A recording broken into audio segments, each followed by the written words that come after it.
All right, everybody. This is the conversation you've been waiting for.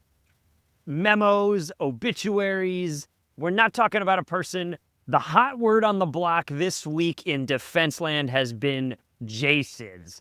We are here in the Steam Zone with two gentlemen who don't need an introduction, but we're going to give them one anyway. We've got John Ferry. He's the grand poopah of the secret signal chat you never knew you needed. Government Chatham House. If you're not in it, you're missing out. This is where these conversations have been happening. But what we do in the Steam Zone is we bring them into the sunlight. John, longtime government acquisition expert on both the government side and on the industry side. And he's got some opinions, which is why we love him. And he's joined by Dave Rolen. We got Dave Rolen, who is cut from the same cloth. He's been on both sides of the aisle, the government side, the industry side. He's seen it all. He's here to add adult supervision to what's going on here in this sandbox. Gentlemen, I am excited for this conversation. I think we need to start with 1.0. What the fuck was JCIDS? Oh, Jason. So the Joint Capabilities Integration and Development System. Like kindergarten level Crayola crayons, right? Let's take this back to the infantrymen by trade.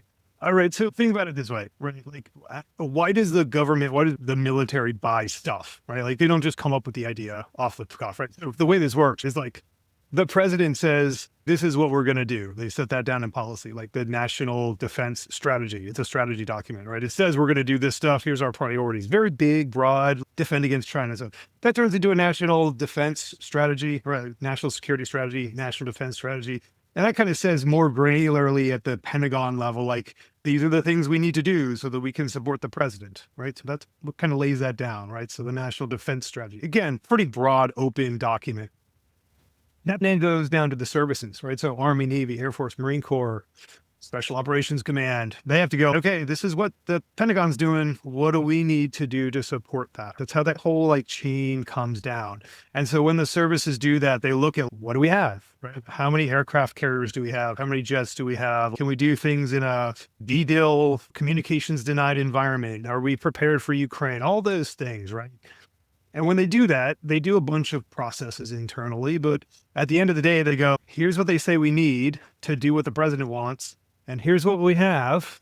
And somewhere in the middle, there's a gap. And that gap usually turns into requirements, right? 82nd Airborne says, hey, we need to be able to fight in China, in the South China Sea or whatever.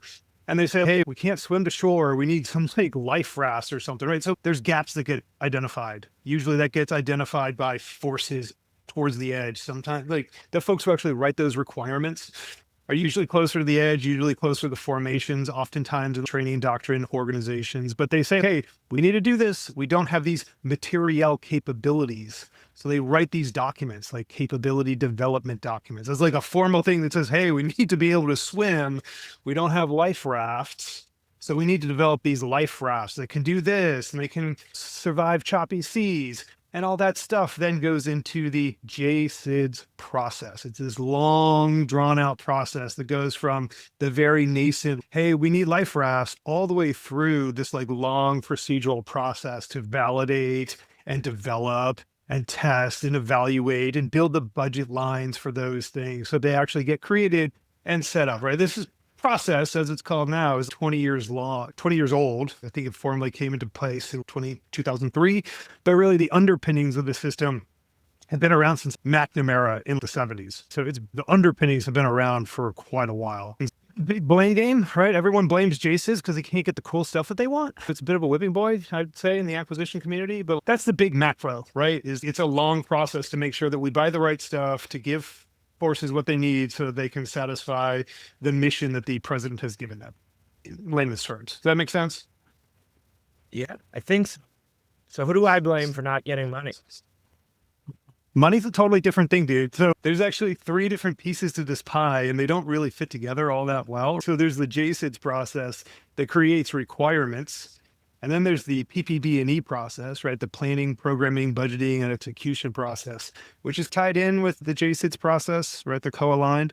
And then there's the actual defense acquisition system, the DAS, that buys this stuff. So you have requirements that creates budget, and that then gets spent on acquiring stuff.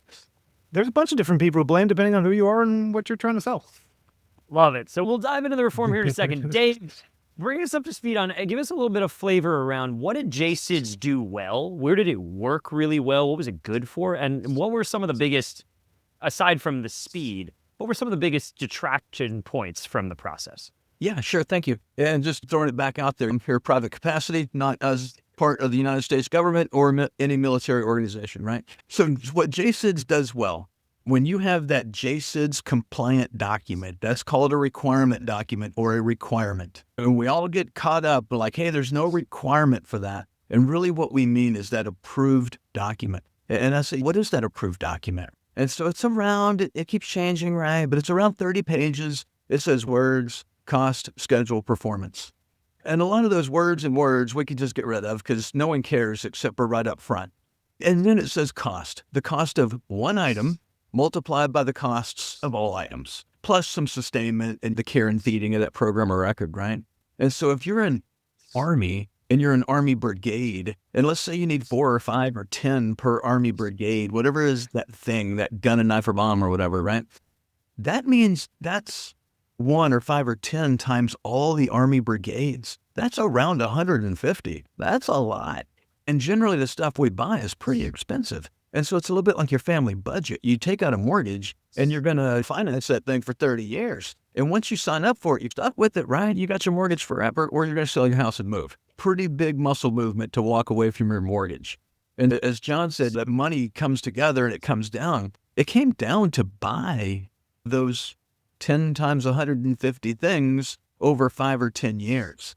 And that document laid in what those things should look like, right? So words, cost, schedule, performance. Cost is the price of one times the price of all laid out through the years. And then the schedule is the number of years. And then the performance, we get into the thresholds and objectives or KPPs and KSAs, but really the features and functionality. What do you want it to do? It's a sniper rifle. It's got to shoot a long ways accurately. If it doesn't do that, I don't want it. Everything else becomes trade space, like how heavy it weighs, how long it is. Does it come with a cool bag or a box? We can waive all that. And as John said, the JCIDS process gets a bad name. Most of what I just said on a sniper rifle or whatever the item is waivable. Gun, shoot long way, accurate. After that, it's all trade space. It can all change. And that's where people don't understand that requirement document, it's got to get signed to get the money because the money is laid inside the document. And then who is responsible for you not having any money to your company? That's whoever spent up the entire budget. Just like your family budget, your mortgage, your car payment, health care, savings, whatever it is, once it's all gone, it's gone. And there is no more money. And so unless you want to cut your mortgage for your car payment, your dance lessons for your kid or something, there's just nothing left. And so you really do have to throw a body out in the hall to get something new. And so what are you going to do? So help me understand, sometimes I can be a dumb Marine.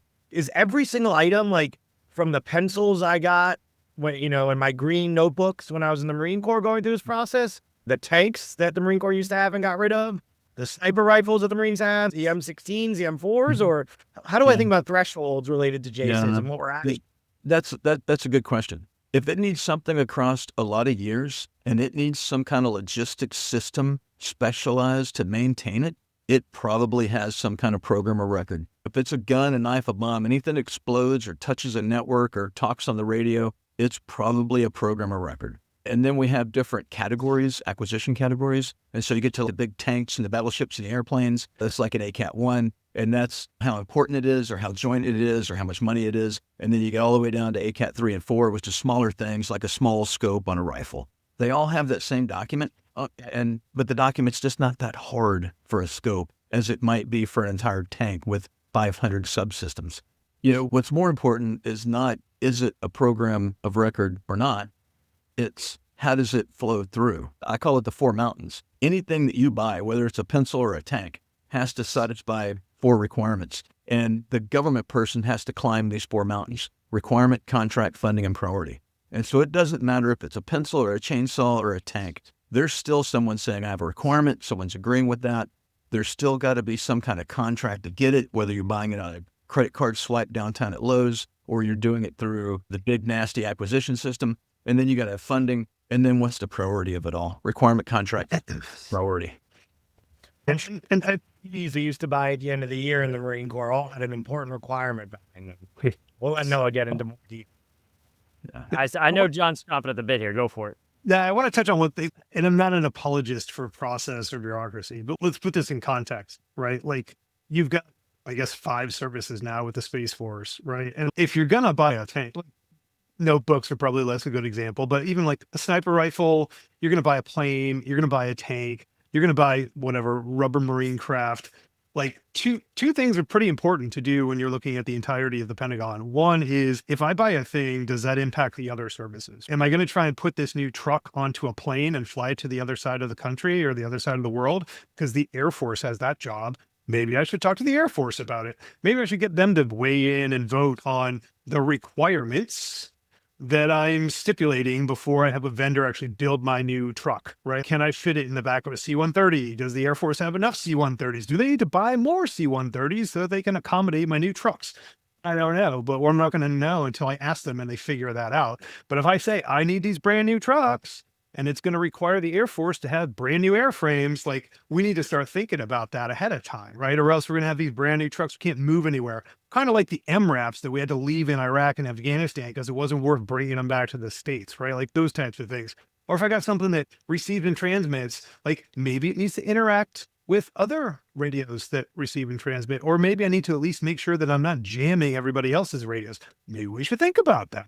Probably pretty good. That's one thing. Deconfliction and coordination is pretty important. And that's something the system actually did pretty well. The other thing is, like, if I'm buying a radio and you're buying a radio, maybe we can buy the same radio and not have to buy 2 different radios.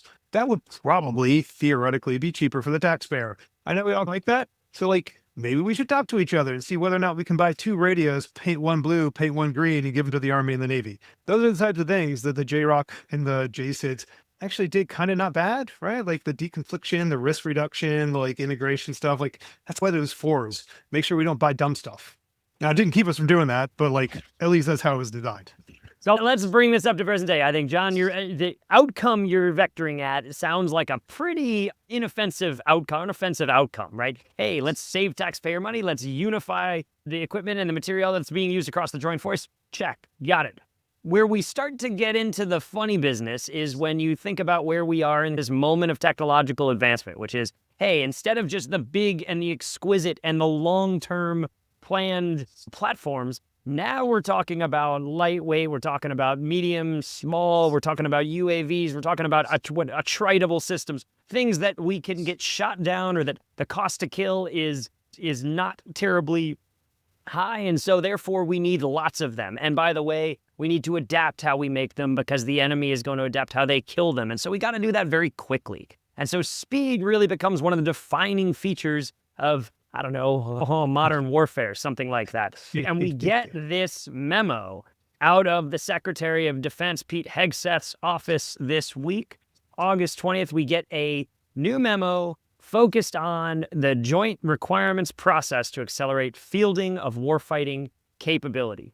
John, Dave, what happened in this memo to the JCIDS process? We blew it up to start with. Yeah, John, I'll let you go first here. I think you touched on the important things there, Noah, right? Like number one, and you can look at the kind of, you can read between the lines. And I think the KOP, right? The key operational problems piece. I think that's a super thing, right? And that kind of harkens a little bit back to the rapid acquisition days of old, where like joint urgent operational need statements and urgent operational need statements drove the train of, we have a new problem. We just found out about it yesterday. We need a new solution. We need it tomorrow. Like we need to close that gap and get something downrange ASAP. That is not what JCIDS was designed for. JCIDS was designed for buying the next Bradley fighting vehicle, not the next attritable drone that can now react to the new battlefield that has fiber optics on it. So if we can credit one sort of element in the zeitgeist for this memo, it is exactly what you said. No, it is. Technology is now moving much faster than it did 20, 40 years ago. And so our processes need to react and be able to orient to match that. So the COP piece, I read that as like another part that JCIDS did not do particularly well, and that I hear from government folks all over the place is like, getting requirements, both little r and big R requirements from the operational force up to the decision makers where they can actually go buy stuff is slow, right? It goes through so many different bureaucratic and hierarchical layers when it filters up from the field all the way up to the buyers. It's slow. And so you don't get that quick turn. So if we have these pressing key operational problems, there's two things there. It's one, actually getting those problems from the field, and then two, very quickly pushing those up to the top. Oh no, fiber optic drones are a problem. We need something for that. We can find out about that quickly. The other piece that kind of jumps out at me that I was very surprised about was the like quick reaction, basically the budget wedge towards the bottom of the memo, right? We're going to have this essentially a management reserve. We're going to have unspoken $4 out there that we can use to basically fill in the valley of death for key capabilities. That's something that Congress and comptrollers have not been very keen on in the past, right? I'm a budgeteer by trade in the past. Like, you couldn't just have $100 million slice in your budget for whatever comes up. We don't know what it's going to be, whatever comes up. No, when you create a program objective memorandum and a budget estimate submission, you're calculating that stuff down to the gnat's ass, right? The last penny. And so having just a slice of, we're not sure what we're going to spend this on next year or in 3 years when the POM comes due, but we want to have some flexibility there. It's not been a thing in the past. Pragmatically, you need to have extra money laying around that is not tied to what Dave said, a program of record that isn't already called for in buying the 150,000th end item for 2 years ago's requirement. You need to have some free cash laying around to be able to pour it into one of those new capabilities to get into the field. So those are two really big things. And I think that RRAB, right, where you have, here's a stack of problems. We're going to take the top set of those problems and we're going to throw cash at them to get them across the goal line as fast as possible. Like, those are big things that jumped out at me the most. That reorienting the JROC, the Joint Requirements Oversight Council, from being you must come up to the top of the mountain and get all the stars to bless off on your thing before we go by.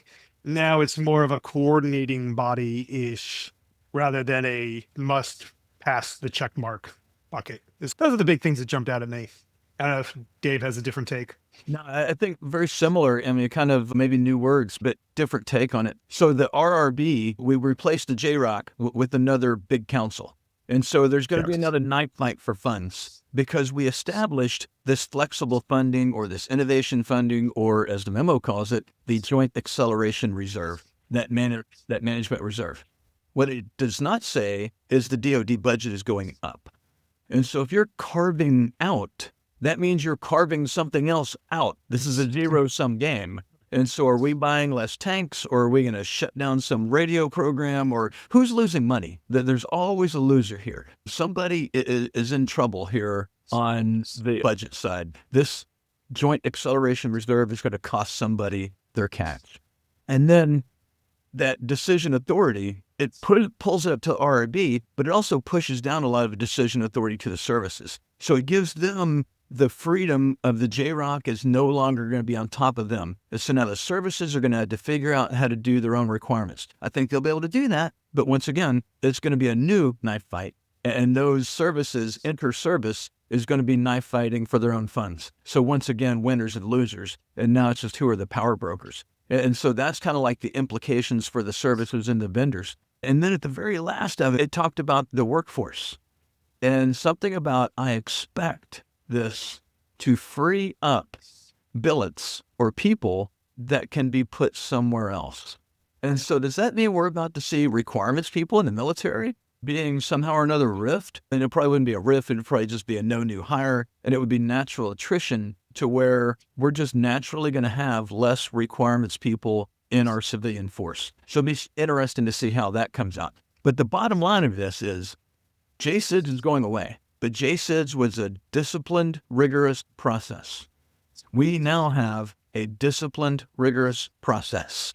And so we'll learn how to live with it, or the DoD will learn how to live with that. And then on the vendor side, the small businesses, large businesses, the collective we will have to learn how to deal with it.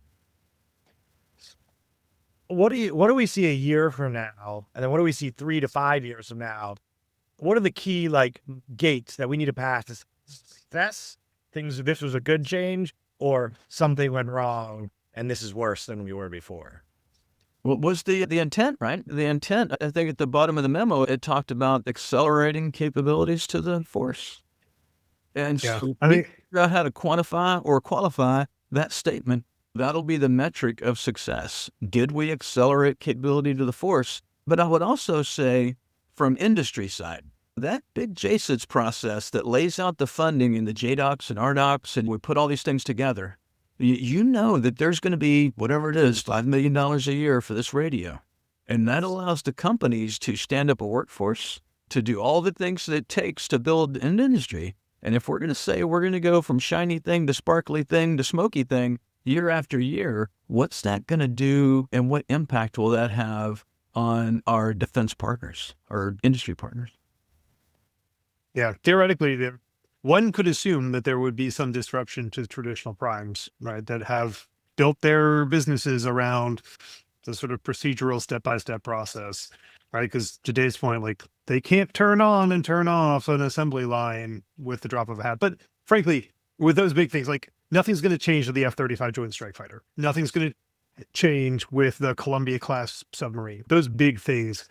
Like, Congress, by the way, also gets a vote in this whole thing. They can just jam line items into the budget whenever they want. So there is that whole piece. And it seems that going to K Street and the Hill has become a de facto requirement for all the upstarts and the new starts out there. But I think to answer your question, Ben, like, Dave's absolutely right. Like, can we see, and not just like one off, oh, we're going to field this brand new thing. Hey, now we have this new counter drone thing. Hey, we solved the counter drone thing in a less than 5-year period. No, like, consistency. I want to see flash to bang quickly, consistently. Don't just do it the first time and say, yay, it works. I want to see this happen 5 years in a row, where we take the top 10, 20 KOPs that cropped up in the last 12 to 24 months, and we actually fielded something in 12 to 24 months that satisfied that new operational problem. If we can consistently do that year over year, awesome. What I don't want to see is, oh, we did the new process one time. Oh, we got the JCIDS-2. We demonstrated it in an exercise, and like, it doesn't actually do anything. And we just relapse into, kind of to Dave's point, we relapse to JCIDS by default, just with new names and new titles. And that's if you talk about organizational change management, the tendency of an organ is to do what an organ has done for 40 years. If we just end up doing the same thing we've done for the past 40 years, but with new names and titles, nothing changed.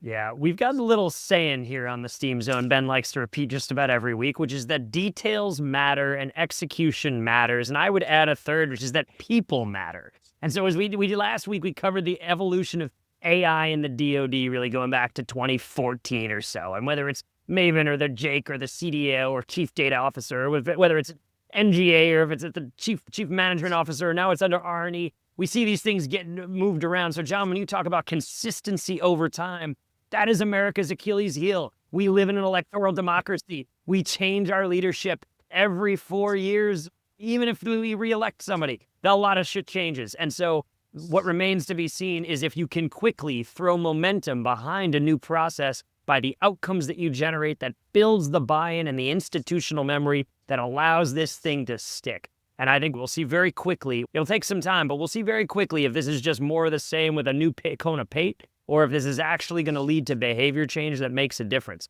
I know we've kept you guys way longer than intended. I want to do a quick whip around here. Give us that, let's take a little Kalshi, a little poly market. I want to get the winners and the losers of this reform. Give us the one, who is the biggest winner from what you're seeing out? This is just the memo. We don't know exactly how it's going to play out, but from the memo, from what you've seen, it could be a person, it could be an entity, it could be a large organization, the biggest winner from this reform. And then we'll come around and let's do this. Give us the biggest loser. Who is defanged? Who's had their legs cut out from them? Who's the biggest loser of this reform effort? Dave, I'm going to you first. Wow, that was tough. The biggest loser, I think it's going to be some of the fat cat grifters walking around D.C. that have found a way to, one way or another, sort of own or manipulate the process from the highest levels. Give me 100 on black for that one. I love that. Cutting the legs out from fat cat grifters. John, your biggest loser. Yeah, I want to say the not quite top 20 primes, but like the next ranks below them, right? So the super fat, like the Lockmars, the Boeings, they'll be fine. They're going to figure it out. Trust me. The next tier down, right? You look at like the L3 comms, the Paratons, the folks who are up in those multi-billion ranks, but not quite there yet, that don't have quite that congressional gravitas, if you will. I think those are the folks who are going to get hurt the most because they have the same organizational friction of a super, super large, but they don't have the same like too big to fail weight that the super larges do. Oh, to be a mid-tier, multi-billion-dollar company. It's Ben, a tough life. you got a biggest loser from all this? I wasn't expecting to have to go. Wow. All right. You don't have to. With me having to learn new acronyms. I like that. And let's go biggest winner. Dave, back to you.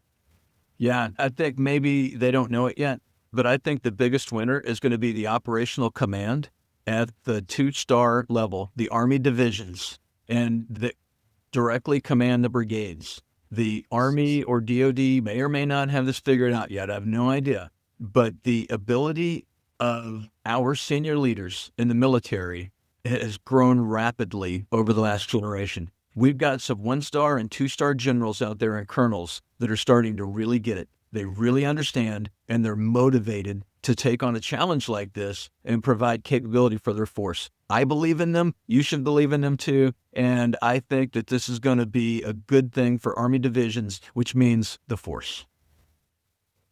Well, man, I got chills. Who says no to that? Dave Rolen, baby. Let's go.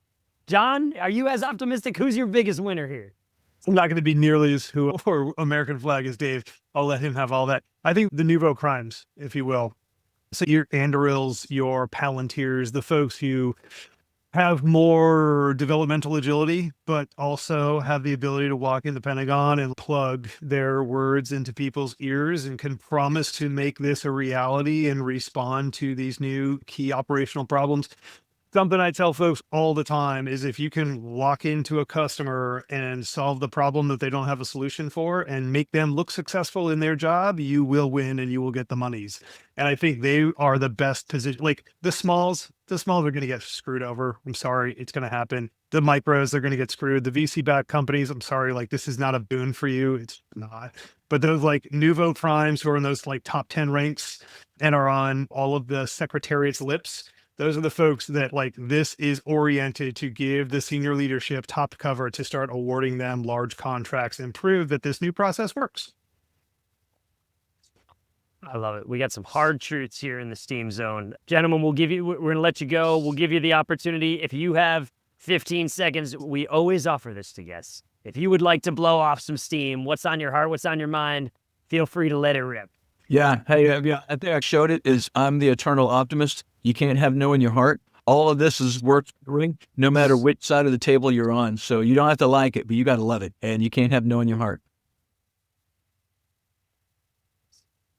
My turn, my 15 seconds. Okay, cool. So CMMC and Swift are bullshit. Compliance does not equal security, and Microsoft proved that. So until there is follow through at the highest ranks, the fact that you're eviscerating small companies with these overwhelming and expensive compliance requirements as a gate and barrier to entry is just ridiculous, and it's counter to growing the national and industrial base. Hot soup. That'll rip it on the socials. We love it. John, Dave, thank you so much for spending some time with us this evening in the Steam Zone. It's a pleasure as always. Cheers.